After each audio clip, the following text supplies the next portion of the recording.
চিকিৎসাধীন রোগীকে থাপ্পড়, মানবিকতা কোথায়? ঘটনাটি ঘটেছে ভারতের একটি হাসপাতালে। একজন অসুস্থ মানুষ চিকিৎসকের কাছে যান সুস্থ হওয়ার আশায়, নিরাপত্তা ও সহানুভূতিতে পাওয়ার প্রত্যাশায়। কিন্তু যদি চিকিৎসাধীন অবস্থায় একজন রোগীকে চিকিৎসার থাপ্পড় মারেন, তাহলে সেটি শুধু ব্যক্তিগত আচরণের প্রশ্ন নয়, বরং চিকিৎসা পেশার নৈতিকতা ও রোগীর নিরাপত্তা নিয়ে গুরুত্ব প্রশ্ন তোলে। চিকিৎসকের কাজ হলো ধৈর্য, সহমর্মিতা এবং পেশাদারিত্বের সঙ্গে রোগীকে চিকিৎসা করা। কোনো পরিস্থিতি রোগীর প্রতি শারীরিক নির্যাতন গ্রহণযোগ্য হতে পারে না। এমন ঘটনা সত্য হলে তার নিরপেক্ষ তদন্ত হওয়া উচিত এবং দোষী প্রমাণিত হলে আইন ও পেশাগত নীতিমালা অনুযায়ী ব্যবস্থা নেওয়া উচিত।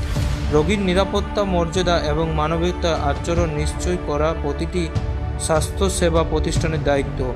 চিকিৎসা মানে শুধু ওষুধ নয়, মানবিকতা আচরণ চিকিৎসার একটি গুরুত্বপূর্ণ অংশ।